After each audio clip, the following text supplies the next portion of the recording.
Podcast. I'm excited about our guest today.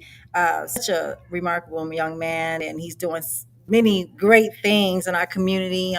And so we're just excited about our guest and what he's doing. But before we get started with that, we want to make sure that everyone is doing their part. And so it's important that you share this video, you share this content, because again, the Black Podcast, it won't exist if we don't continue to share the information. And that's how our community grows. That's how we get information out. That's how we make relevant relationships and connections. So please make sure that you do your part and you share this content and share this video, because again, you never know who's in your circle that may need to hear this story. And we love sharing stories, and we take a long time now to look for these guests. We don't just go and pick people. We really do a thorough check and make sure that these people that we are bringing on are an influence, has a big influence in our community. So please make sure that you're supporting not only us, but that you're supporting them, and that you are sharing this content, this information.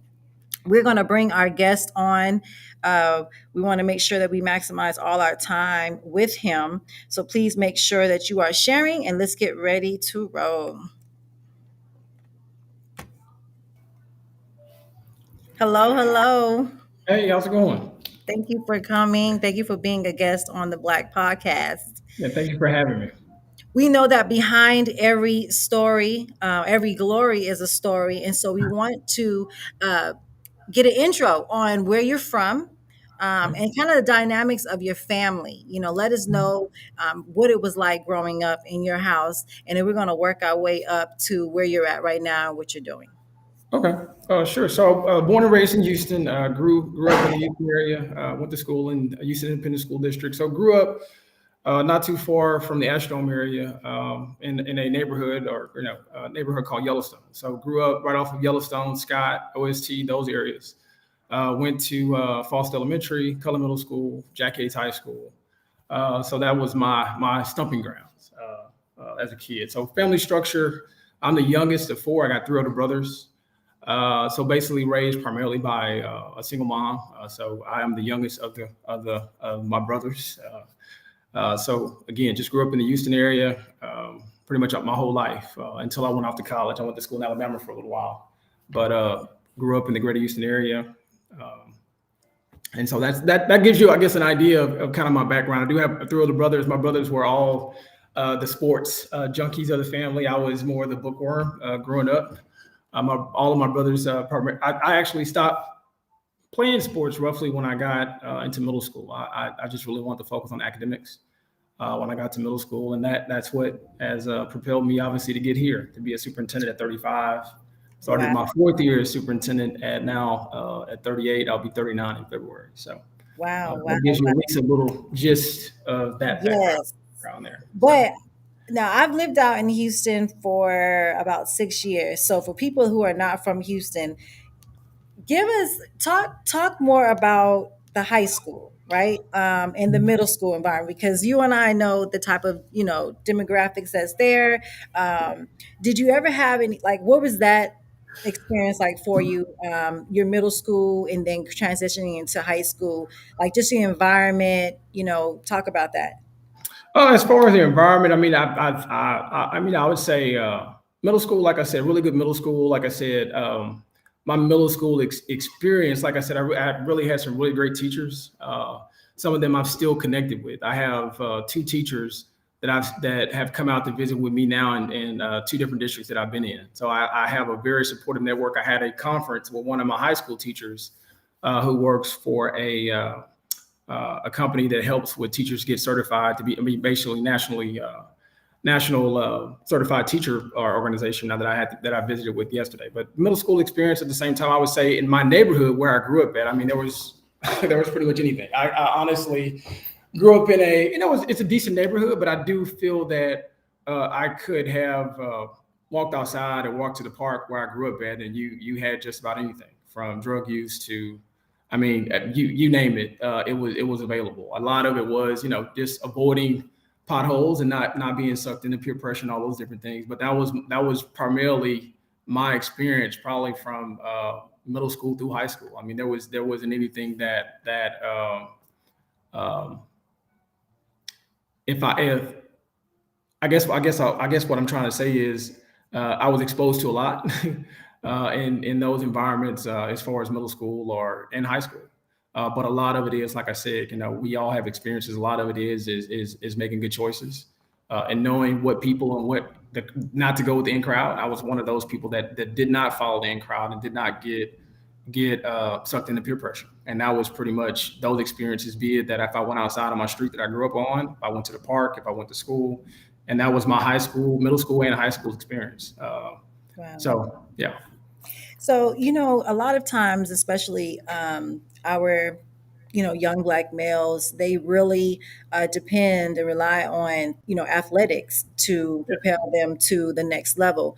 And so I think it's important that you talk about, you were the, quote unquote, they would call the smart guy, the nerd, or whatever, while everybody else was going to practice. How was that experience for you when people were like, you don't want to play basketball? You don't yeah, want to play football? Like, yeah. talk about a little bit about that, that part for you. Yeah, I mean that part was. I mean, like I said, I was one of those. Like I said, it's being, from a leadership standpoint, being a leader. It wasn't. I could have played sports. My brothers all played sports, so I feel like regardless, I had the ability to play sports.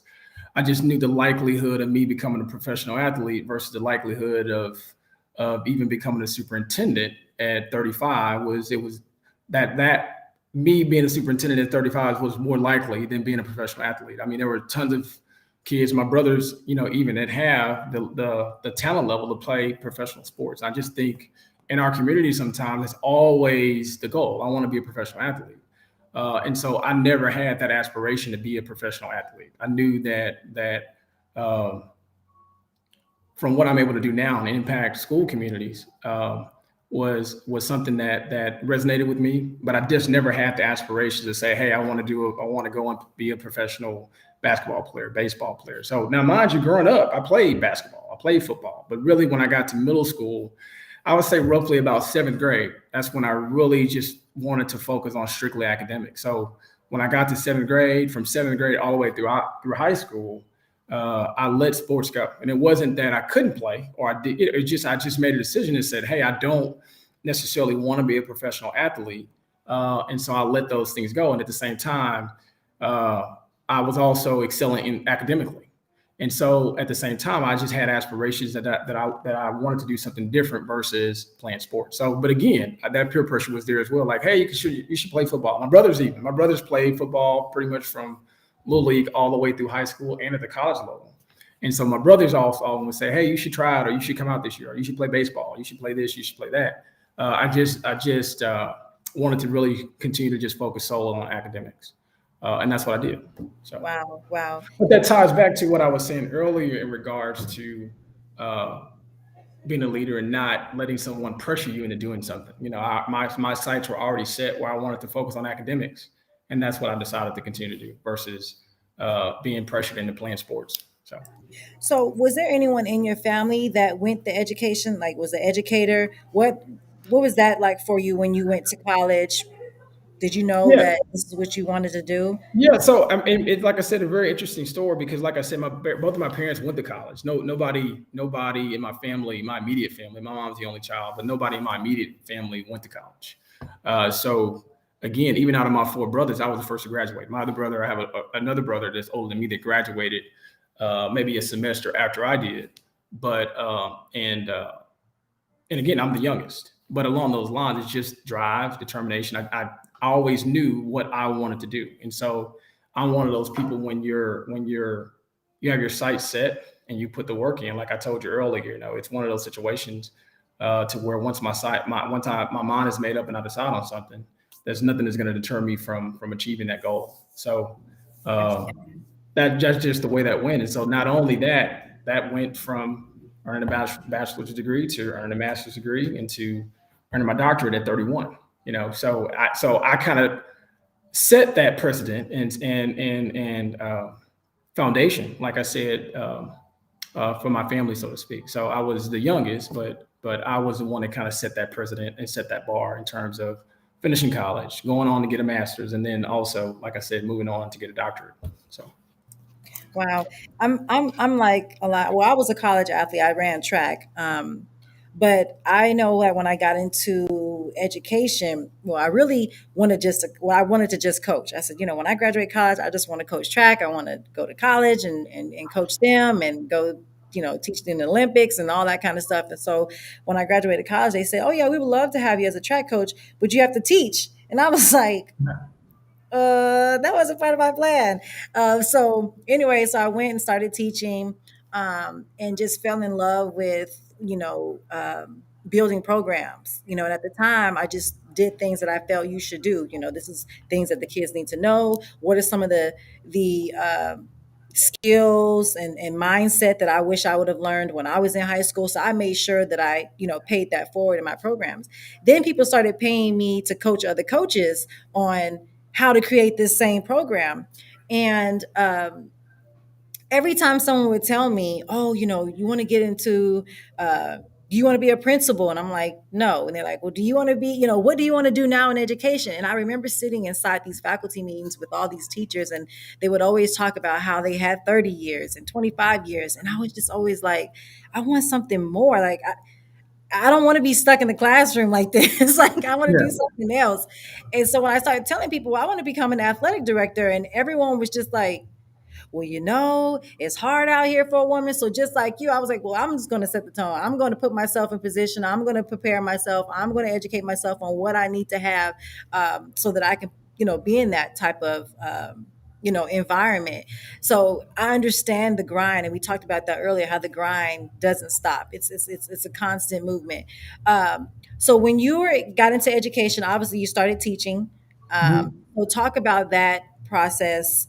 What was your core subject, and how you transitioned from, okay, I want to get out the classroom, to now becoming, what was that journey like for you?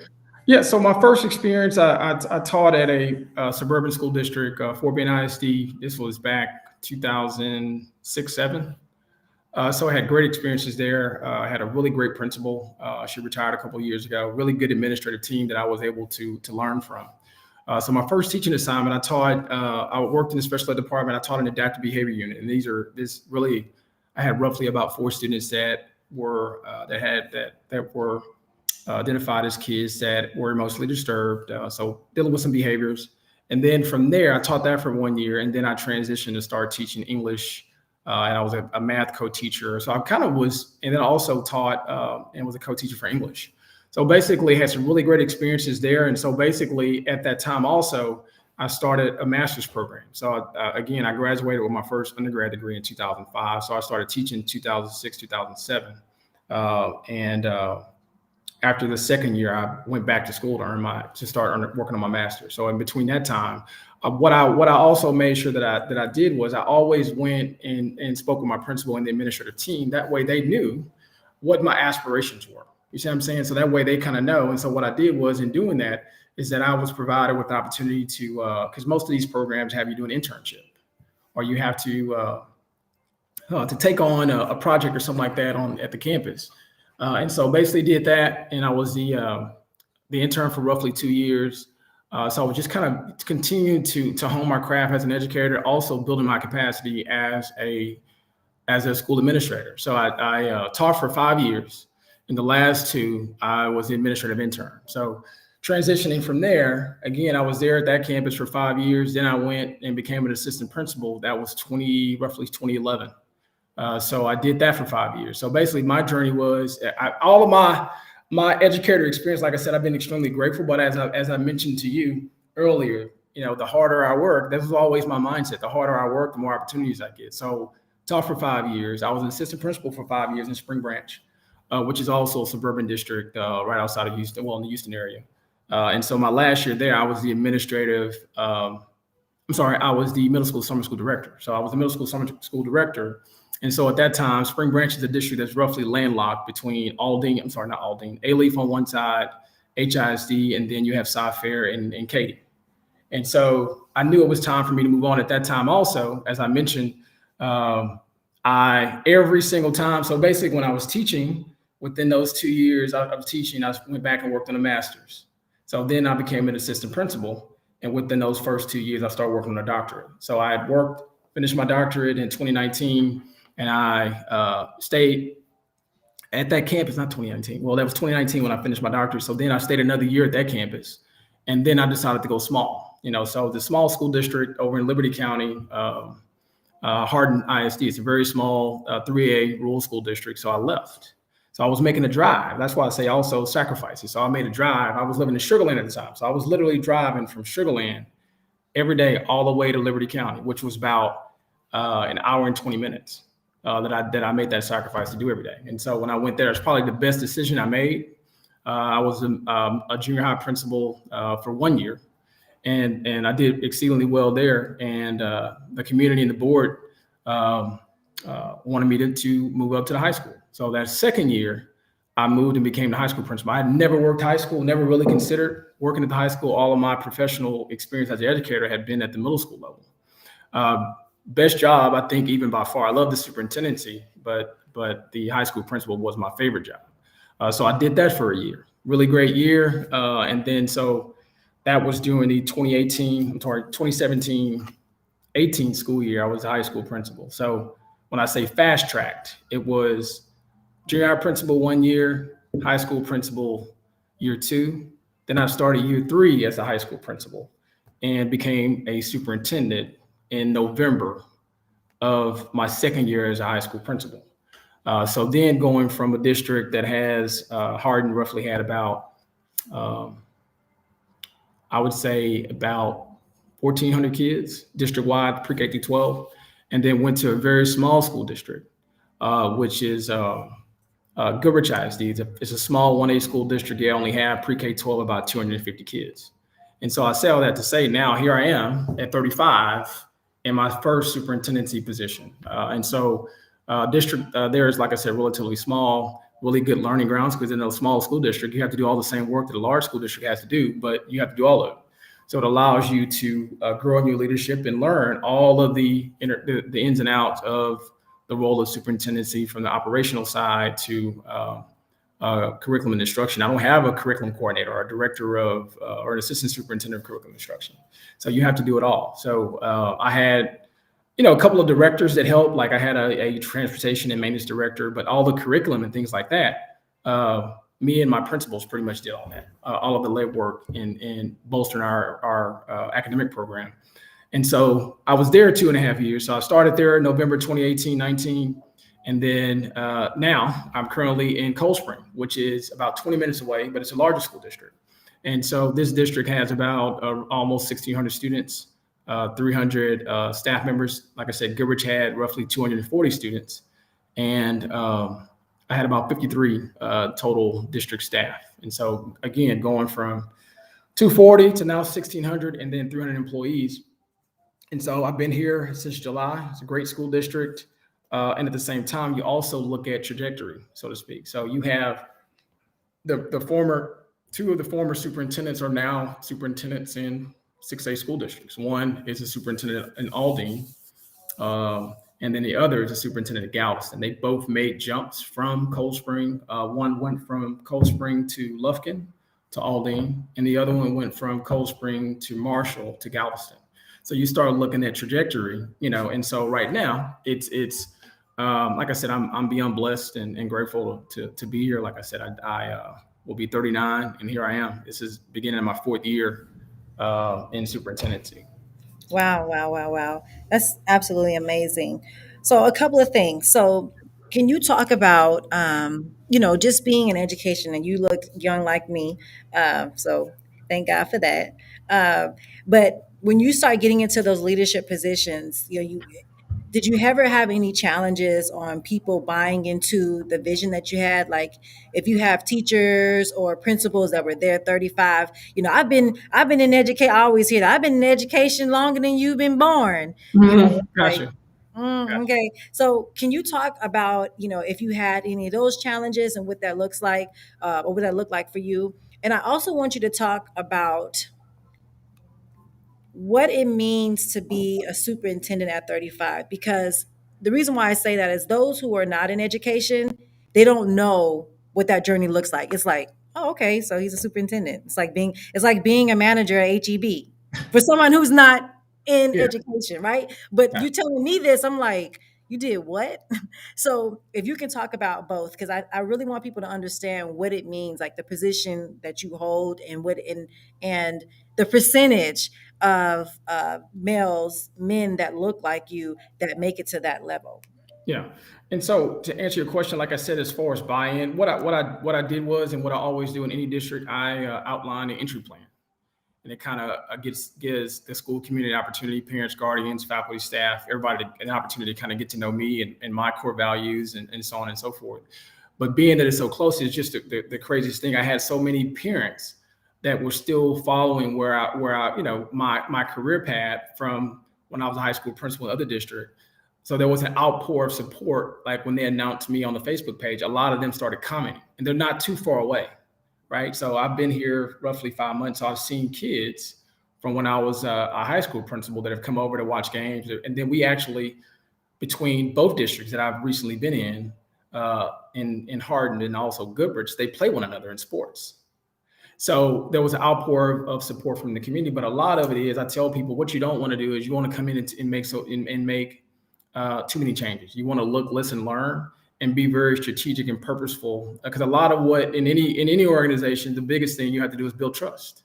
You come in, you start building those relationships, and there are changes and things that I've implemented since I've been here. But at the same time, every single thing, it runs through a committee. So there's buy-in, and I've always operated on the philosophy: people support what they help create. So let's say, for example, if you and I are coming up with a plan, it's our plan. It's not just my plan. So I'm going to get your support and seek your advice. That way, if there's any things that I may not know about, you've been in a school community for a while, you may know more about it than I do. But along those lines, what we've been doing is we've been focusing on best practice. A lot of it is we outline an instructional framework that ties into best practice. We're not asking them to do things. We're just following through to make sure those things are being done. And so a lot of it is, when you come into any organizations, the number one thing you can do is build trust. But at the same time, I also operate on the philosophy is mean what you say what you mean, and follow through on commitment. So there's a couple of things that come along with that. So a lot of what I've been doing right now is building trust in relationships. That's what a lot of it. So I haven't had a whole lot of pushback. But at the same, because, and I say that because there's some things that we've outlined, but there's ample support that goes along with it. So it's not like we're going to do this, we're going to do that, and we're going to tell you to do this, and then you're on your own. We're providing ample support that goes along with that. But at the same time, you know how that goes. Some people don't like change. But at the same time, everything we're doing is rooted in best practice. There are some things, like I said, that we have data that shows, okay, some of the things that have been done are not best practice, because the data shows that those things that we've been doing are not working. So we need to switch gears. And at the same time, we also, like I said, share sometimes. We have to have hard conversations that says that student outcomes don't change until adult behaviors change. We all know the definition of insanity. So along those lines, the board brought me here to make sure that we're moving our academic program, and our academic program is thriving. So along those lines, there are some things that even pre-COVID that were widespread in our district. So a lot of it is right now is being very strategic and purposeful of what we're doing, but everything ties back to the students and making sure our students are provided with the best learning experiences every single day. Obviously, right now, we all know COVID has played a tremendous factor as far as learning loss over the course of the last year and a half. But a lot of it has been, right now, this year, we got hit pretty hard with COVID back in September. But like right now, we have no active cases, and that's out of like roughly 1,600 students and 300 employees. So along those lines, to answer that question, I haven't had a whole lot of pushback. But a lot of it has been because we've been out building trust, but at the same time, we've been focusing a lot on leadership development, and because they're on campus, and everything we're asking them to do is rooted in best practice and what's best for kids. So it's nothing personal. So it's just things we know that's best practice that's really going to allow us to close learning gaps and get us on the right course moving forward to make sure our academic program is thriving. So. But at the same time, like even since I've been here, I'm really big on making sure teachers have ample support. I was able to recruit. I have some teachers in my district right now that have followed me from 2 different districts that have come here to work in the current district that I'm at, and also from my last district alone, I was able to recruit. I think I have about 9 staff members total that have now joined me because I tell people as a superintendent, I'm not in the classroom teaching. I'm here because I'm advocating and I know the impact of their work in the classroom and the impact that has on kids' like, trajectory in life. So my goal is to support them. So like, for example, a couple of weeks ago, we had a board meeting. And so as an incentive, because we've been trying to make sure we're doing everything we can to recruit, retain, and that comes through leadership and the support they get at the campus level and the work environment and so on and so forth. So the board approved a $500 just incentive payment, retention incentive, December for all full-time employees. So at the same time, on the hindsight, all employees, doesn't matter if they're teaching, if they're working auxiliary staff, doesn't matter what it is, they know that I'm going to be advocating and supporting them in this work that we do to impact and shape kids' lives through our work as educators. So that answers question number one. So I haven't had a whole lot of pushback. Do I feel like we would have some of it every now and then? You know how that goes. You'll have some people that it's okay for them to get on a different bus. That's fine. But they can't say that we outlined some things that we didn't provide support.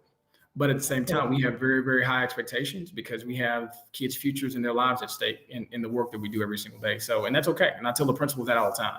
You have to have crucial conversation. You have to have high expectations. And at the same time, we have been entrusted with the responsibility to educate students. So that's not something that will ever be taken lightly. And so the expectations are totally different because it's not, I make sure that I'm on campus. That's not what they're used to. So my office, me and my office, and then also my assistant superintendent, we're on campuses. Not only are we on campuses, we're also in classrooms. So they're seeing us out, and that's not what they're accustomed to. Some people think that, okay, well, the superintendent's not going to come over here, whatever the case may be. I've been on every single campus. Today's Thursday, at least twice this week. So that answers, like I said, question number one. But a lot of the things, like I said, we've outlined is just rooted in best practice. So there hasn't been a whole lot of pushback. But on the flip side of that, you know how it goes. When they name a lone finalist, people are doing their research. Oh, yeah, of course. They say, oh, where has he been? And then the other district is 20 minutes away, so they can call and get insight, right? That's what they start doing. They was like, oh, well, we Googled you, and then they say, oh, let me see if I know anybody in Hardin. Let me see if I know anybody in Goodrich or Spring Branch or whatever the case may be. So that's what they do. And at the same time, then they'll start to hear. But my biggest thing for me, they know change comes, but they know the staff that I work with, that I'm always, always, always advocating for teachers, period. So that's the only thing that matters to me. Now, yes, are we going to make sure that there's accountability and we're doing everything we can to give kids the best learning experiences and every single day, and making sure we're doing everything we can and make sure we're positively impacting their lives? Yes, but we're going to support you in that, and I'm going to be advocating for teachers. But their expectations are going to be the exact same. Those are not going to change. So it's either you kind of get on board, or it's okay and it's no problem if you decide to get off the bus. And then the second part of the question was as far as superintendency. I think right now we have over 1,000 school districts. I want to say 1,000 in some school districts across the state of Texas, right? And so it's one of my fraternity brothers and I. It's for one, being young African American, you don't have a whole lot of superintendents alone, African American, male or female, across the state out of 1,000 school districts. But at the same time, to be this age, most people see the superintendent of those people that have been seasoned and maybe on the latter stages of their career, that will come in and want to take on the superintendency before they go into retirement.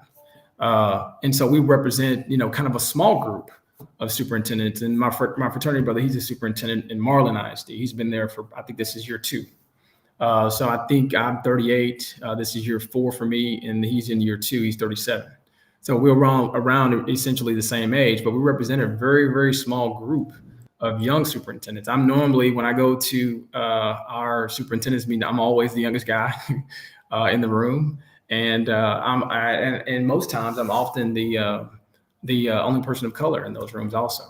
But along those lines, like I said, it's definitely an honor and a privilege to be able to serve and be in this position that I am. at just 38.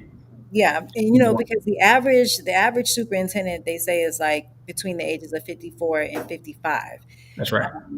And so you've already smashed that. And then as far as the I think they said that there's about 60, there's I want to say like 13% Hispanic, and then maybe 11% African American superintendents across, like, in the world. So Yeah. it's not, and I say that because some who are not in that space think, oh, okay, he just went from this to this. Like, it's not that type of journey. So you definitely accomplished a lot of things, and favor is not fair, but it speaks a lot of your leadership that people are willing to say, wherever he's going, I'm Yes. going. And that's great. I always tell people all the time, even as a As a as a head, when I was a head coach, head, I used when to I was a always head have coach, my assistant I coaches used to used to always always have. become head coaches of their own program. So I knew that was a reflection of my leadership, that I was able to put them in position to have their own program. And so Mhm. now I'm in position to help other coaches build those type of programs. So people, when you're a leader, I think it's important that you are showing your face and going to the classrooms, and people see that these are not something that you're just coming up with, but either these are practices that you have researched, or these are practices that you have done, and that you're got hands on. And I think that's important, especially as a superintendent, because a lot of times you can't even call a superintendent, you can't go see a superintendent, you don't see, and when you do see them on your campus, usually it's because that campus is under some kind of radar or alert, or Yes. something's about to go on. So everybody got on the suit today, and you're like, why everybody dressed up? Or the superintendent coming in here. Yeah. So I think And that's important that you show up like that, just yeah, because. yeah, yeah, and you're 100% correct. And like I said, for me, I think the community, the school community, and parents and guardians, I put information out. I have an open door policy. And I have parents, if they want to come up, they want to visit, if they have a concern, they know I have an open door policy. And then, like I said, I also don't believe from a leadership standpoint is hierarchy. Yeah, I'm the superintendent, but I'll talk to, and everybody is, I pick up trash. I walk the facilities.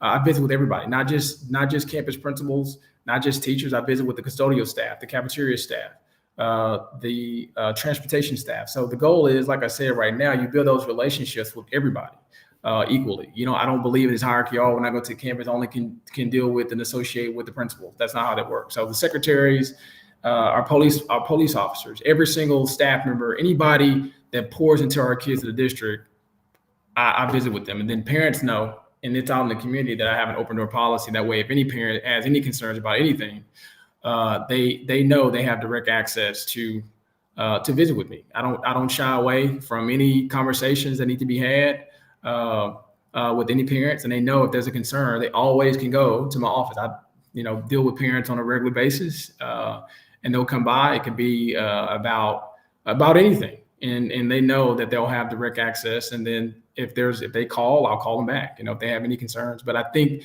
again, that's how you go back building those trust relationships. Uh, and that's just who I am. But at the same time, parents know. Now, mind you, in leadership, we all know you can't please everybody. You just can't. You cannot please everybody. But sometimes people just want to be heard. They don't want you to fix it. They just want you to listen to them, and they want to visit with you. They don't want you to. They don't want to visit with your secretary or whoever the Yeah, they want to talk designee. to the They messenger. want they want to visit with you. And I think just giving them that time and letting them and having that dialogue with them goes a long way, and it just adds value to building that trust that that is necessary in order to be an effective, highly effective school leader. So, yeah. Brian? I love it, man. You out here doing your thing, and just like we said, Wait, y'all we got the already ball head not thing enough going. of us. Yeah, I mean, I need a shave so you can kind of Both see of the little y'all, I'm silhouette like, of they my both got face. ball heads. We got to stick together. You know that. We got us ball And your guys. both name is Brian, so There you go. Exactly. That's it. But we we have to for one, like we were saying, not enough of us who are doing what it is that we're doing. I'm listening to you. My background is in psychology, human behavior, and social work. So I read people's aura, I read people's energy, so on and so forth. And you just really seem like one of those matter of fact. I'm going to tell you like it is. If it hurts your feeling, I'm sorry, but this is how it is because I'm serving this population over here and they need me to deliver this to you the way I'm delivering it. I kind of feel that coming from you, and that demands a certain respect for those who have to report to you. It demands a certain respect, not only that you have that approach, but that you have the open door policy. I worked with a couple different high schools, school districts over the years. I go in as a speaker, I audit curriculum, go in and help put together mentoring programs, so on and so forth. And you will see, just like Dr. Hobson was just saying, you will see the superintendent pop in, and everybody. It's like everybody gets all shaken because they don't have that relationship, and especially when that superintendent can't really relate to a lot of the population who they're serving, it makes it even more of a divide. So, I'm just listening to what it is that you're putting out there. It's so important for us to be able to not only to say kudos to someone like yourself, but who's next? Like, who's next? Because there needs to be more of us wanting to fill these types of roles because it's only going to benefit our next generation. Now, something I wanted to kind of go into back in 2016 and 2019, I was able to work with a school district that was facing consolidation. Now, the first time I went out, they were about to have state testing, and they really wanted me to pour into the kids to kind of help motivate them to get their grades right because they didn't want to go into consolidation. So I went in and I poured into them, just did what I do. And I didn't hear until the next year. And I think it was because one of the guys that got me that opportunity to speak with that specific school district was a cousin or relative, the husband of a relative. And he told me at the family reunion the next year, oh man, I didn't tell you. Everybody was raving and ranting about the fact that you helped us. Not the scores were off the charts. They hadn't scored that high in so long, so we didn't go into consolidation. So, me at the time, the way they were putting it, consolidation, you don't want that to happen. So I'm like, okay, whatever you guys want, I'm gonna come and try to aim to keep you away from it. So what I want you to share with us is what does it mean to go into consolidation as a school district? What are some of the cons? Are there any pros of it? And what does that look like for a school, that transition? Yeah. So like I said, I recently arrived in Cold Spring, like I said, back in July, and so I think they've been a consolidated independent school district for quite some time. And so you have a couple of situations of consolidation. One being that right now, where the school district is located, it geographically, right? Geographically, the district is spread out. It's spread out to the point to where some of our bus drivers take buses home versus them coming to. So basically, in the regular school district, the bus driver arrives in the morning, gets on their bus, goes and picks up students. But since the school district is so spread out geographically and is located in the Sam Houston National Forest, the bus drivers take buses home. That way, they're picking up kids as they're on their way to school.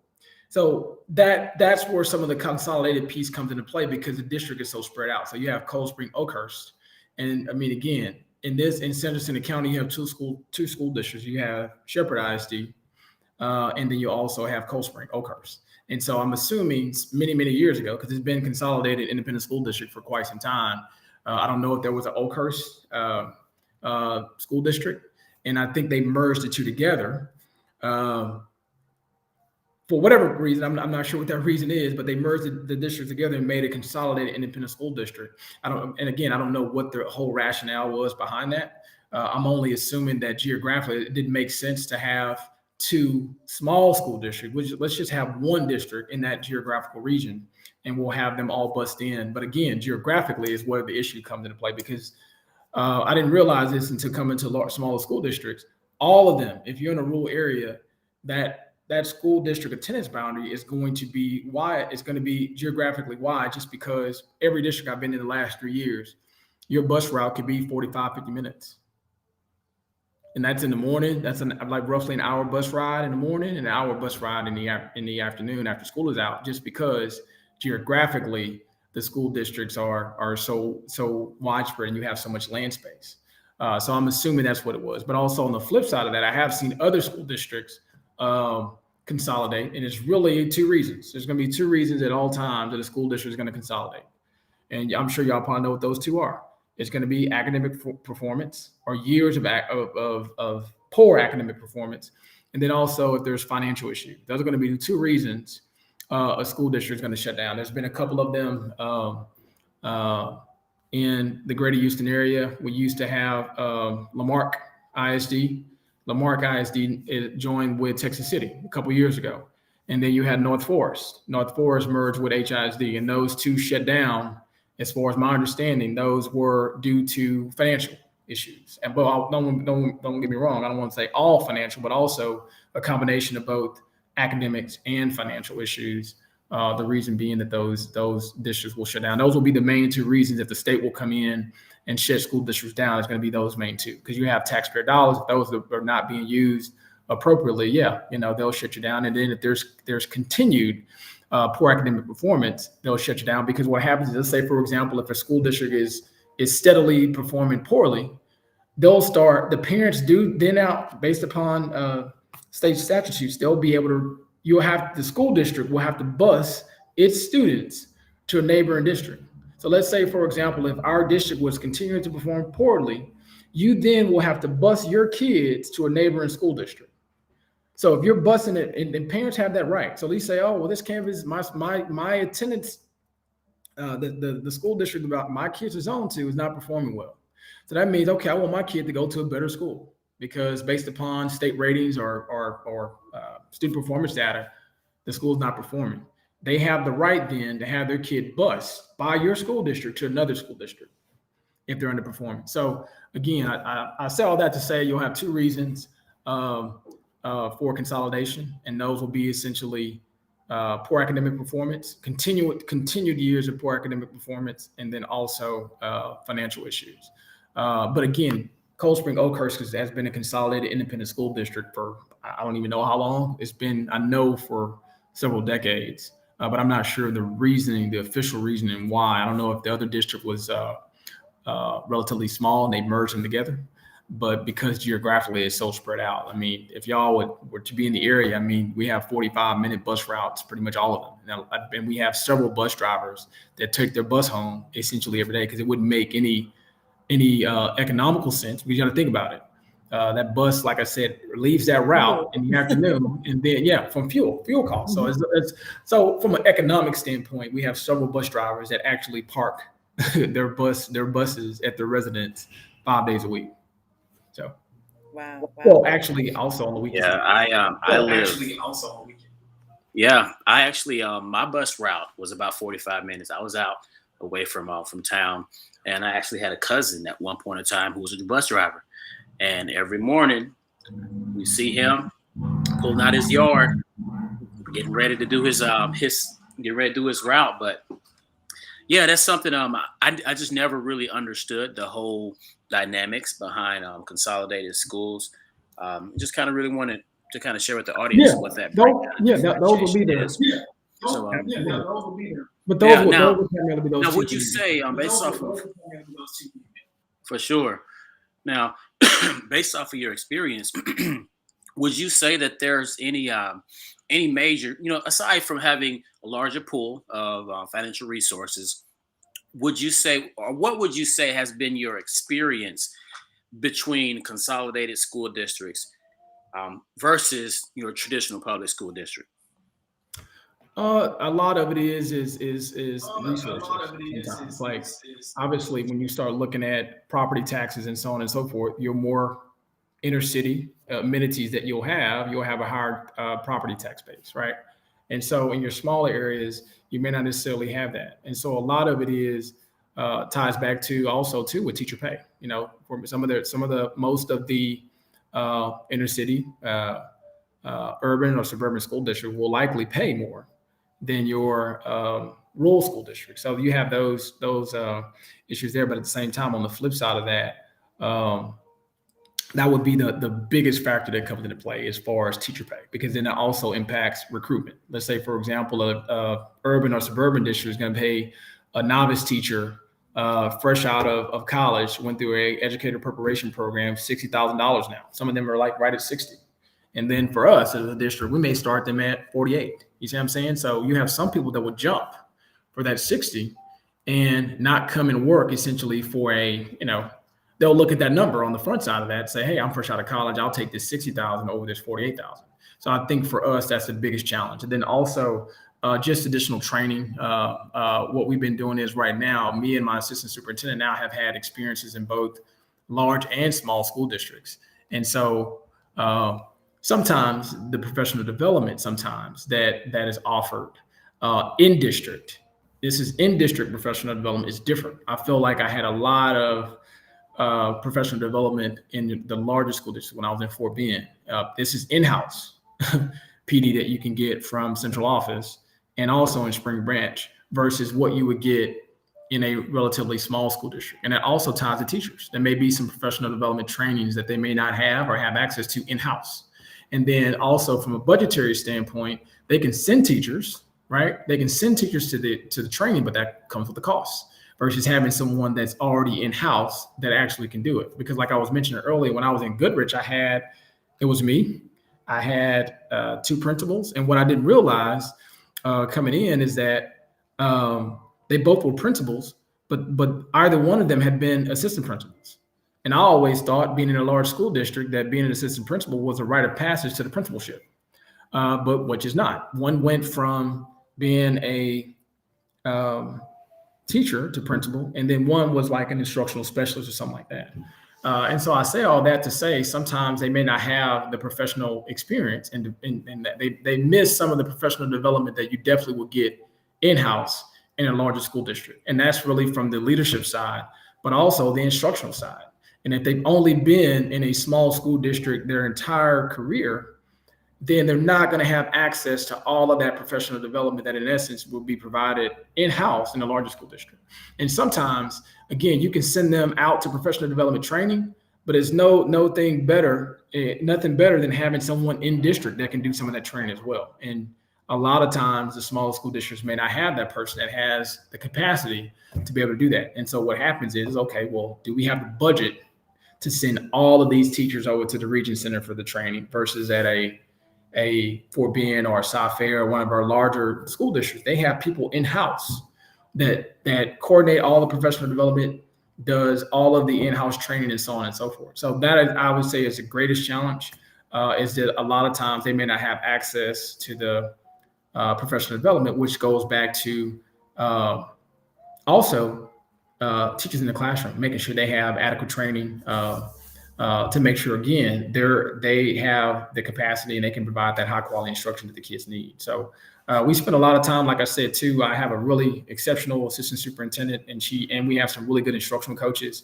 I also have some really dynamic principals as well. But at the same time, for me, my area of expertise is leadership development and principal development. So I spend a lot of time working with the principals and at the same time, the principal's role is pivotal. It's pivotal in teacher retention and campus climate, culture.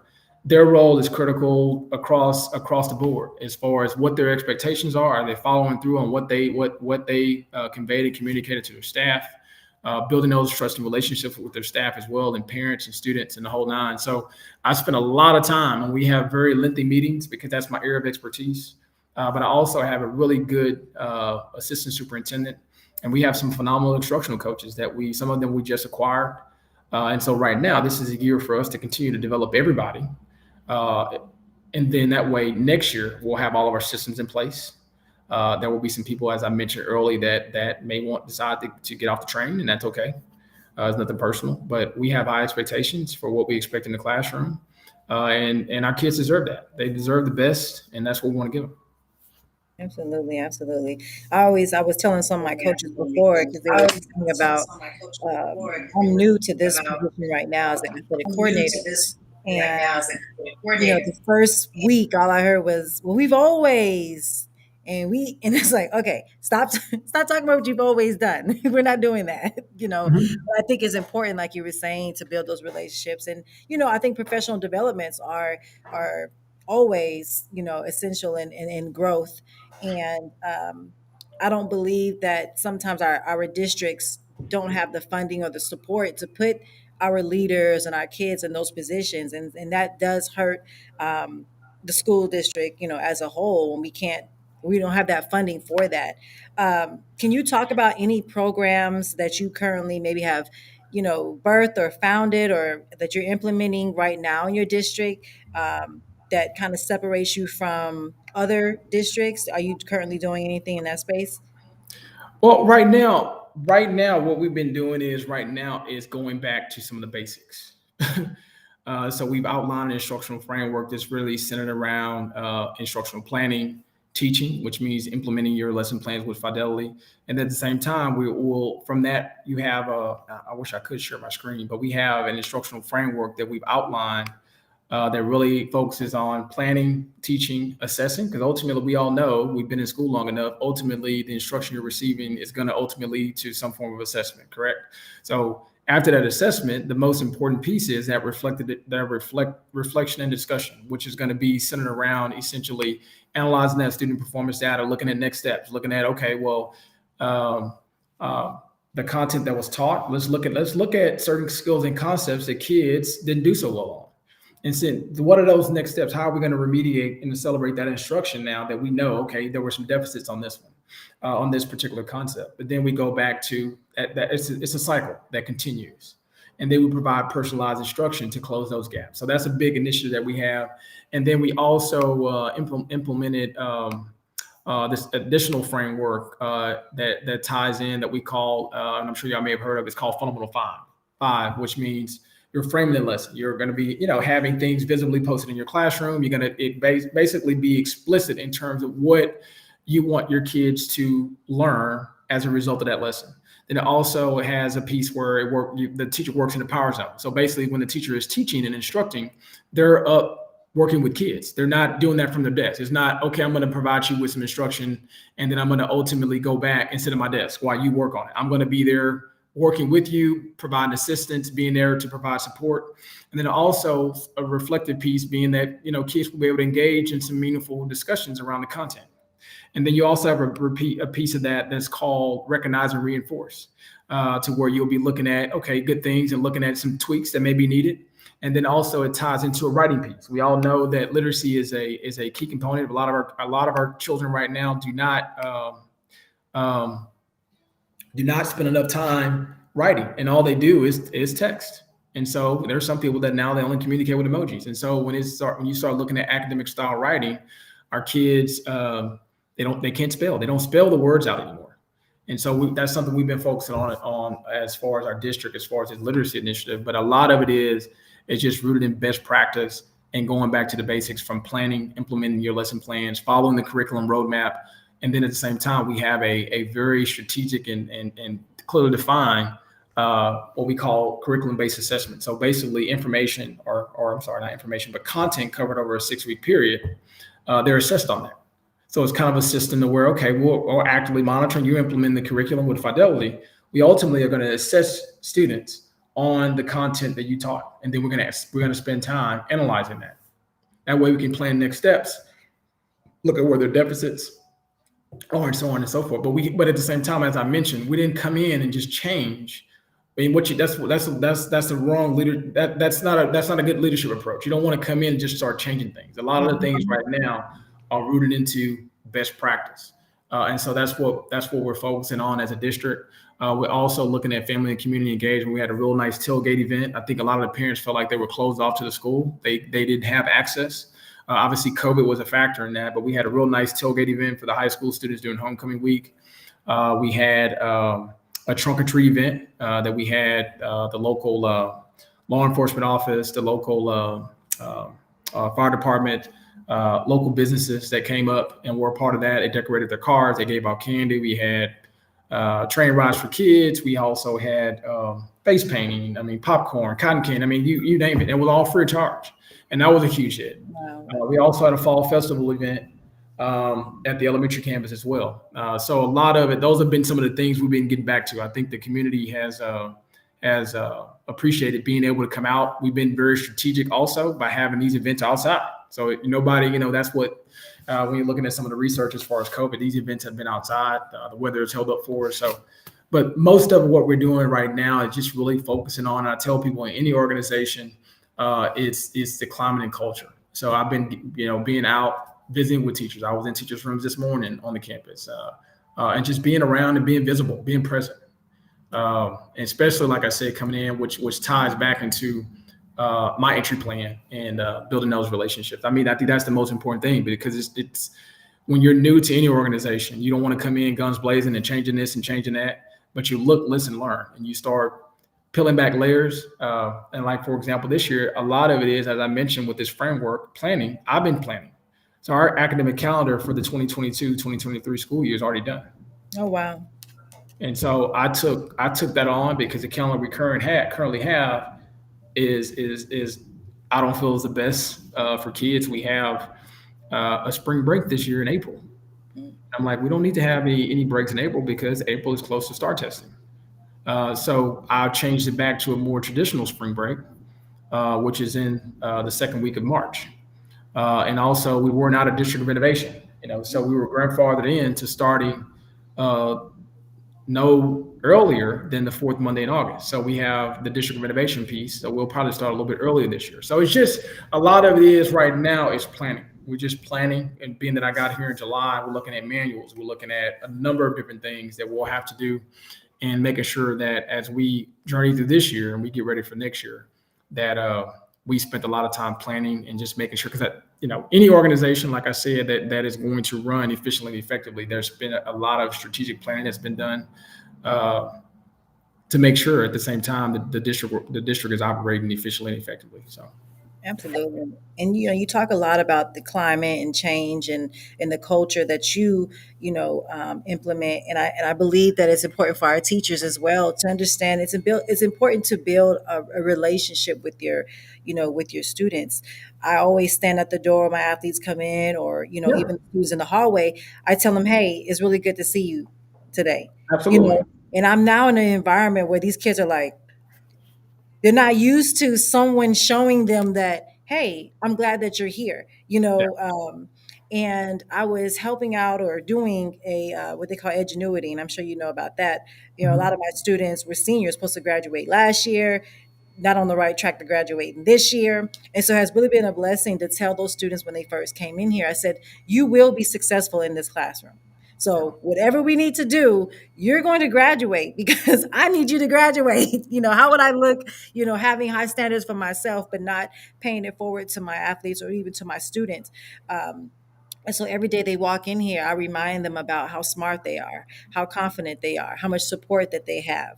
Let me know what you need. Let me know, I have things in here for you. I want this environment to be comfortable for you, because it does make a difference when your climate, when people feel important and they feel that they're needed. I mean, the kids want to Absolutely. feel that as well. They don't want to feel like they're another number, That's correct. they want to know that you matter and we That's need right. you here. And we Right. need you to be successful, because if they're not, we're going to, that affects our jobs as well. But just if you're in it for the right reasons, I That's mean, right. you want to make sure that your students and your staff are successful. So what do you do for you when you're not being the superintendent? You have your own space. How do you kind of pour into yourself? Because I know that being in that leadership role, and with the many roles that you probably play, you're constantly giving and giving and pouring and pouring and pouring. What do you do to kind of, pour back into yourself? To pour back, well, right now, and what I've been doing, like I said, obviously that COVID is not totally. It's in the rear view at least a little bit. We got another variant coming out there, so obviously traveling is always something to do, and just kind of catch a break. But what I find myself doing a lot of times too is, I used to, when I get home with work, I also make sure now when I get home in the evenings, well, like when I leave, I try not to access my computer until the next morning. I don't do that every night, because I also teach.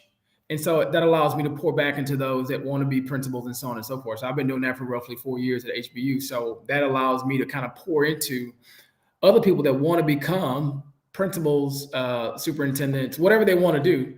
That's something that allows me to pour into them in that capacity. So outside of traveling, obviously love sports, those any sport event, but traveling, I would say would be the number one thing that I like to do, to just kind of get away. Um, because at the same time, you're right. It's a lot of work. But what I've been doing right now is it's been tough because, like, for example, our TA commissioner came to Huntsville yesterday, and so I was there. Then we have Midwinter that's coming up in Austin. So you have different events that go on. But what I've been trying to do is make sure, since this is year one in district, I've been here. I've been in district because at the same time, I was selected at the beginning of the school year to do this leadership academy, to where I had to go to Austin like 3 times a year. Then I had to travel to Michigan a couple times. But I just told my board president, I just will wait. And I told them I will try it again next year. It's just when you're in these roles, it's critical because I have more personnel at the administration building, but you don't want to spend too much time away. Because ultimately, when in essence, everything kind of falls around you. But I've been doing a lot of legwork right now in terms of getting things and structuring things, and then also planning for the upcoming school year. But to answer your question, traveling would be the number one thing. But at the same time, finding time to just relax. When I get home, sometimes I don't necessarily come my computer on. And right now, I won't start teaching again until the spring. So I've been on this long period to where I just been on a break right now. So I've definitely been enjoying that. But those will be the primary things, just being able to travel and just relax every now and then. Those will be my main two. I went to Austin a few weeks ago, went to a UT football game. So just those kinds of things. It's always due to kind of, catch a break whenever you can, because in the superintendency, it gets busy and you can't do it all. And there were more things that I would like to get involved in, like, for example, there will be opportunities to serve as one of the representatives for the region for TASA for my district, but then also serve in some of these other committees across the state, but then also be a part of other organizations like HAPSI and NAPSI and so on and so forth. And we had an opportunity to connect when we were in Dallas for the TASA TASB conference, and then we'll also have an opportunity to connect when we go to Austin for Midwinter. That's going to be the last weekend in January. I want to say January 29th through February 2nd or 3rd, something like that. So, but that's just pretty much about it. Yeah. Now, something that I'm picking up. Yeah, something that I'm picking up. He's working in the supervisor or the superintendent role, but then he said, and I'm teaching too. That's when someone absolutely loves what they do. Absolutely loves being in that space, because if you didn't absolutely love it, you wouldn't put that extra on yourself. And it's so often. I had a young lady ask me about a week or so ago, because there was this trip that she took, and she was just asking me, like, do you ever take vacation and or take a break and take a vacation? I'm like, I do, but typically it has something to do with work-related activities, and just while I'm there, I make sure to enjoy myself. Absolutely. But I structure my day, working. Absolutely. Yeah, working as a full-out entrepreneur, you schedule your day the way you want it. So instead of having to wake up and go to work at 8:00 in the morning, I wake up 5:30, get a few things done, go back to sleep after the kids go to school, wake back up around 10, get some more things done, and just really learn how to, for one, make sure that you're doing what brings you pleasure in life. Make sure you're surrounding yourself with those who you feel like you're really pouring value into, and it doesn't feel as tenuous as a lot of people look at their job to be. So, it seems like you really love the work that you do, and those who are around you, and also those who you serve, they sense that. They can feel that, and that's why you got people following you from school to school to school. Before you know it, some of them are going to be teaching college classes in their part time. Yeah, absolutely. And like I said, it just allows me to pour. And I tell people a lot of it is just being able to pour into people. There are people that want to be principals, assistant principals. And so my goal is to help and support them, and I tell people it's all about helping and serving others, but also helping them along the way, versus, being standoffish and not being able to help. And like I said, we have this motto that iron sharpens iron. So we need to help and support one another. So my goal is if they need help with building a resume or a CV or writing an interest letter or a letter of interest, any of those things, preparing for an interview, those things are critical. And so in this seat, for example, I mean, there were 38 applicants. There were 38, and it went from 38 to 6 to 3 to 1. So I tell a lot of people, and we talked earlier, Dr. Hobson. I mean, it's a competition. People don't understand that when you have times, and there's people that apply for positions, you have to set the bar. And we all know when you apply for a job, you don't always get a call back. You don't know. But when you do get that call back, you better be prepared, because it's game on. You have to be prepared and ready, and you have to go in, and it could be a one-to-one interview, or it could be a committee. But you have to go in there and you have to be prepared, because it's a competition ultimately, in how you prepare for that interview.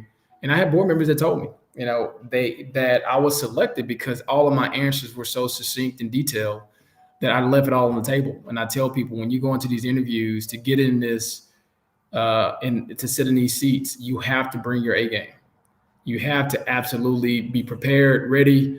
I had resumes I already had. I had all that stuff. I had work samples, binders. I mean, I had it all. And so I had also disaggregated all of their performance data. So obviously, board members told me after the fact, nobody did that. Wow. I tell people, if you want that job, and at the same time, it's also operate on the mindset that, with this role in superintendency, it's one of those scenarios to where, yeah, you're compensated well, but there's a great deal of responsibility that comes with that. So people need to understand that. So they're not paying you to not be at the office, or you not to be in the trenches actually doing the work. So people have to understand that aspect of it as well. Yeah. In these roles. I mean, so you could be, like I said, it would be raise a red flag. Here I am 5 months in, and then I'm never here. I'm gone.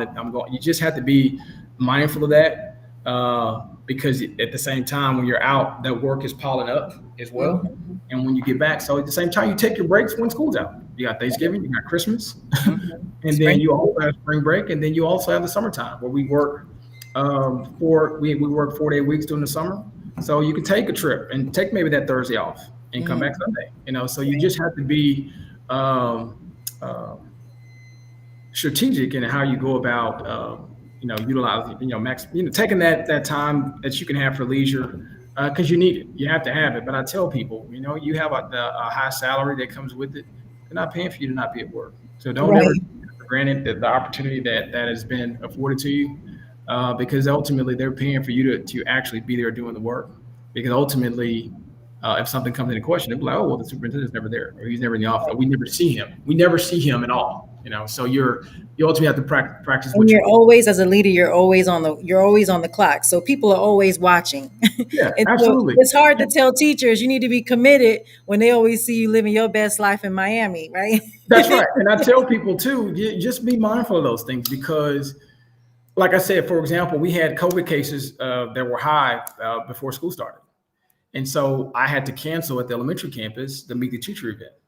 So we did like a drive-through Meet the Teacher. It was kind of last minute. We had roughly between the elementary and intermediate campus, roughly like 15 cases. So obviously there were some parents that were upset. Some parents understood. So what I did was I went over, and as parents were pulling up, I was actually going to their cars. Now here I am in a suit. It's hot. This is August. I'm sweating, but I'm going up, just really sharing with them, hey, we apologize. We weren't able to have it. We have high COVID numbers. They understood. And I said, we'll try to make sure we open the building up. That way you can actually meet the teacher inside the building as soon as possible. But things like that go a long way, because I'm going up. I literally went. I probably didn't get every car, but I got at least 85% of the cars going up to visit with them. But that's just the legwork and the things you have to do to start building those relationships. But at the same time, being out, being present, being visible. And that's just a part of the work that you have to do. So. Absolutely, absolutely. Well, you definitely made the necessary, a lot of sacrifices, and still making sacrifices. So the grind doesn't stop, as we talked about earlier. Um, if you can talk about just very brief before we end, like, what's your message to those leaders who are feeling like, okay, I don't see change? So if you can leave us with something, if it's that one listener, that one leader on right now, they're saying, I feel like giving up. This system is not working. What would your advice be to them? And then also, what about that young man who is also on that same journey as you, as far as, they see what the stats says about how many black males make it in, to be a superintendent, and what would your message be to him or her, going into that role as well before we close out? I guess what I'll do, I mean, I'll just kind of, lead that with just a couple of quotes and just some of the things that I live by. And I'll just kind of start with the first one. And I tell people a lot of times, and I shared this with you earlier, but one of them is go the extra mile. It's never crowded. You have to go above and beyond. There are some people that operate under a I'll get to it when I get to it. So be urgent, be diligent, be urgent. But at the same time, like I mentioned to you before the we began, Hmm. the harder you work, the more opportunities you'll get. It's a certainty. And so I tell people just do everything with a sense of urgency. So always be urgent, always be professional, always put the work in. Because ultimately, like I said, I tell people also is take the stairs. Yeah. There's no elevator or escalator you can take. Walk, touch every step. So that's what I always preach to the principals. Do things with a sense of urgency. Go the extra mile. It's never crowded. Always go above and beyond the call of duty. But at the same time, as I mentioned to you, this is the way I operate. The harder I work, the more opportunities I get. And so people just need to understand. And I think some people want the instant gratification and the go from A to Z with the blink of an eye. It just doesn't happen that way. You have to put the work in. There was a lot of work, like I said, that goes into anybody that's successful. I mean, there's failure that comes along with that as well, and you have to keep moving forward and come back and work harder. But I tell people all the time, and I tell the principals, be urgent. You're a leader. People are looking at everything it is that you do every single day. They're looking at the clothes you wear. They're looking at how you interact with others. They're looking at how you articulate information. They're looking at Social the media. email. They're looking at social media. They look at emails with typos. They're looking for it. So I said, be very, very uh, diligent, and at the same time, I also say follow through on commitments. Anything you're committed to doing, anything you tell someone, make sure you follow up and follow through on what you said you would do. Because ultimately, the way you build trust is through action, through relationships. But at the same time, if I'm constantly telling you I'm going to do X, Y, and Z, and I never do it, and I never follow with you, and I said I was going to do something, then they'll ultimately be like, okay, well, yeah, you told me that 2 weeks ago. Now you're telling me again. You see what I'm saying? So you have to be a person that follows through on commitments and things that you said you would do. But my main message would be is like I said, do things with a sense of urgency, and then keep putting the work in. You put the work in and you take the stairs. There's no shortcuts. There's no shortcuts. And like I said, these are just things that I've lived by. And I tell people all the time. You put the work in, and the opportunities will come. But those are the biggest things. There's a lot of work that comes along with opportunities. But I tell people a lot of it is and being able to get where I'm at, and I've been thank God for that, for having this opportunity at 38 is just the work. You have to continue to put the work in. It's not going to come without it. But at the same time, um, I think the biggest thing also is knowing that there are some opportunities out there. Also, there's sacrifices you have to make. Like I was mentioning to you all earlier, I had to make an hour and 20-minute drive. But I knew it was time from a leadership standpoint for me to do something different. So when I tell people that want to be campus administrators and leaders and so on and so forth, look at your circumstances, look at your drive radius.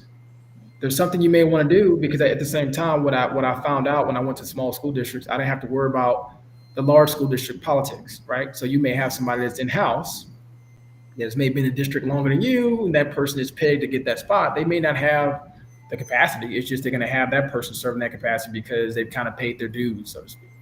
And so when I went out to small school districts, they weren't concerned about that. And so it is. If that person has the leadership abilities, those opportunities came. And so that's how I was able to really navigate from being a a junior high principal to a superintendent in roughly 2 years and roughly 2 months. So I Wow. tell people just kind of look at some opportunities that are out there. And then, like I said, right now, uh, been here 5 months. And like I said, this district, like I said, it's great, phenomenal district. The board is very, very supportive. And so right now it's just digging in and laying the foundation this year. School is back in. We haven't had to close down at all.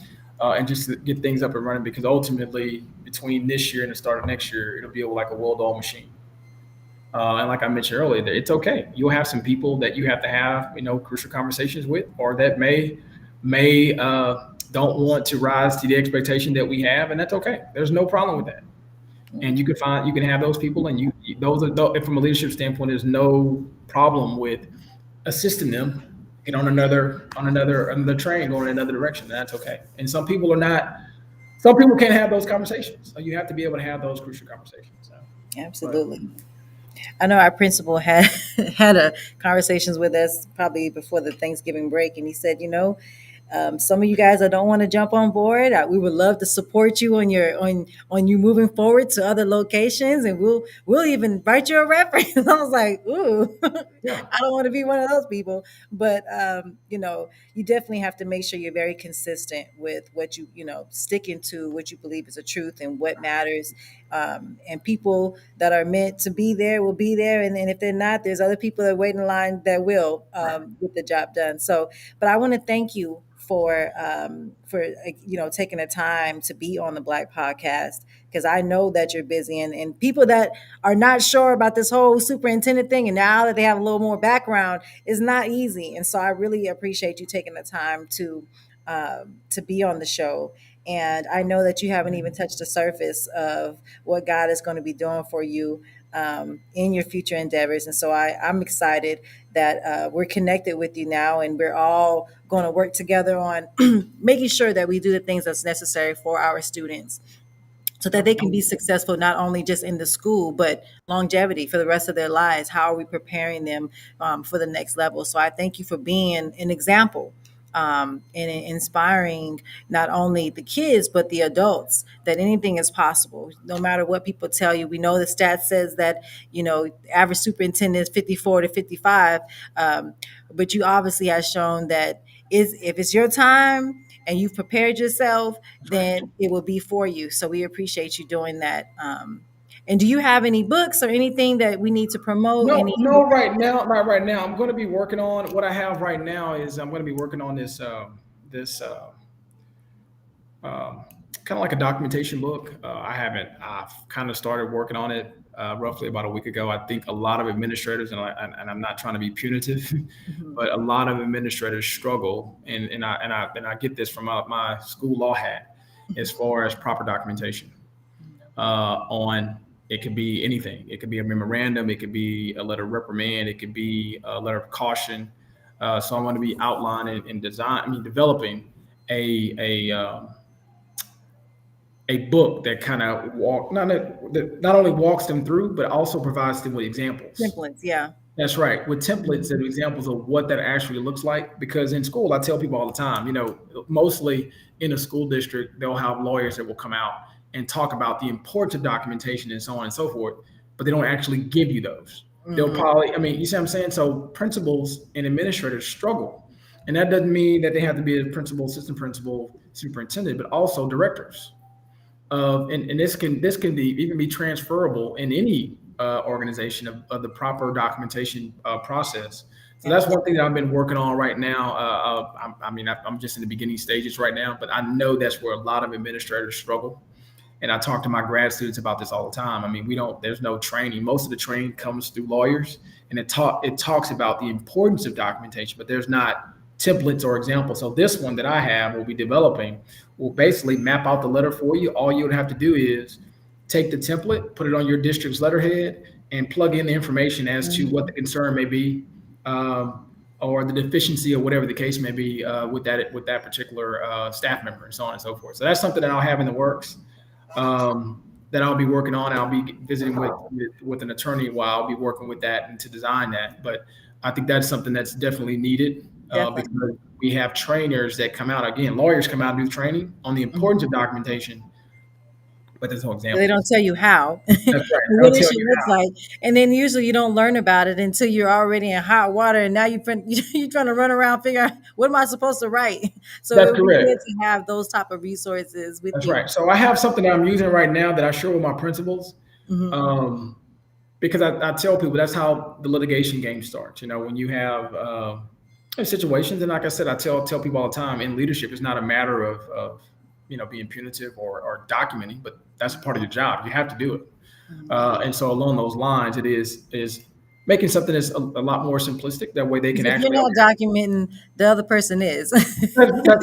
You That's better correct. have your documentation. That's correct. And at the same time, you also have the piece of, employees, especially with contracts. I did a lot from my office with personnel. So you'll be dealing with contracts and things like that. And let's say, for example, if there's a situation where you need to move in a different direction with a teacher, and you have no documentation. And then also it have information on there of developing like growth plans. We have all heard about that. There's areas of deficiency, mapping out a growth plan. And in school, they don't teach you how to write those. And so along those lines, it really would be helping them, just craft out what that looks like with timetables and expectations, and then also things that tie back to, and we're in Texas, so Texas Education Code and Texas Educator standards and code of conduct and so on and so forth. So that's what I'm going to be working on as far as projects are concerned, because I think that's something that's a definite need. Because a lot of administrators struggle, even in my not even in my district. We, like, for example, they didn't have a format, and this book has several examples. I have one right now that I've utilized and developed and worked on and um, uh, edited for the last maybe 3 or 4 years. And so I've shared it with my administrators, and like I said, all they do is, I need a letter of memorandum. They go, they pull it, and the information is there. They just plug the information in, put it on a letterhead, and they're ready to go. So it Well, makes it a whole lot easier. Well, as soon as the book drops or the resource book drop, we're gonna make sure that we share it, and we're gonna make sure that the audience also goes out and buys this book, because again, it's good for parents too. I think a lot of times parents have no idea. I've opened up emails like, who is this parent talking to? So I think it's just important for everyone to kind of get on one accord on what's the proper way of That's right. documenting and communicating with your That's right. teachers, communicating. And I've also wrote some things up, teaching, this is how you write your teacher, this is That's how, right. because we've had kids that say, you need to change my grade. It's like, you need to redo this email. So I think it's important that you're providing those type of tools, so we appreciate that. We're going to go ahead and close out and take you Okay. back to the backstage, but we Sure. are we just really appreciate you and look forward to all your future endeavors. Thank you so much, and thank y'all so much for having me. Absolutely. Thank you. Yes, sir. Appreciate you. Yes, sir. Thanks. Awesome. Superintendent at 30. Now he's 39, but he was his first superintendent job was 35 or 31. I mean, that's incredible. So that just shows that what happens when you continue to make those necessary sacrifices, that you're committed, you're dedicated to what you believe is important, and the sky's the limit with that opportunity provides. So I'm excited that he is doing very well, and now we are now connected, and he's a part of the Black Podcast family. Yes, indeed. I mean, I love to have another brother on here, sporting the ball head and doing great things in the That's the community. only thing that you got out of this entire It's podcast. it feels good because we get such a bad rep and mainstream press. You see so much negativity about the black man, but then whenever we're doing great things, you don't see enough of that. They don't show enough of that. So when I see it's that extra. Not that I need to be notified, but it's that extra. You see what I've been saying? You see what I've been saying? But I'm just grateful to be able to have him on our platform for individuals to hear how he approaches leadership, how he's active and engaged, and he's not just sitting on this title and collecting a paycheck. We have to be able to show, not only have a title and sit behind a desk, behind a computer and demonstrate, but we have to be able to show face, show efforts, show that we're in this with you. We're not just sitting up here barking down orders on what you need to do. No, let me come and show you. Let me come in Right. and monitor you, give you feedback so that we can come Lead, together and actually make be a sure this leader. next generation. Leading by That's right. example. Exactly. So that's Exactly. awesome. Exactly. Awesome. Well, So we are here every Thursday at 4 p.m. Central Time. Now, starting January, we do have some shows that will be starting at 5 p.m. Central Time, but make sure you're always looking at our social media at our flyers, any updates. We have a lot of great things coming up, or that not coming up, that we have in making, that's in the process right now. So please make sure that you're continuing to watch us on social media. Look at our newsletter that we send out every month, because it does have some important information on what the Black Podcast is doing. And also, as we mentioned before, we have a company called HSBA. And so if you go to wearehsba.com, you will learn more about what we're doing in the community and how we're trying to change the narrative of our Black males. So we need your support. Look on there and see how you can be a support, whether it's volunteering, any kind of partnerships, any collaborations, any kind of events that we can come and help out with. It's important that we are all contributing together our skills and gifts so that we can pay it forward and make our educational system more beneficial to our young Black males and or our students of color. All together. So please make sure that you do your part in sharing this information and also checking us out on wearehsba.com and learn more about the Black Podcast as well as what we're doing within our organization. Exactly. And feel free to check us out on Instagram. We have some content that, we're recycling, making sure we put it back in front of people's face. A lot of important things we've dropped over the last couple of months. So check us out there on Instagram. But also, as of this week, we have our podcasts on Spotify. So you can go and check out our very first episode with Jeff Johnson. He's known for creating Man Cave on BET. He's interviewed Barack Obama, other prominent individuals, a real big political figure when it comes to justice in our community. So off of that note, we will be back here same time, same place next week, if I'm not mistaken. And we look forward to seeing you guys. Y'all take care and stay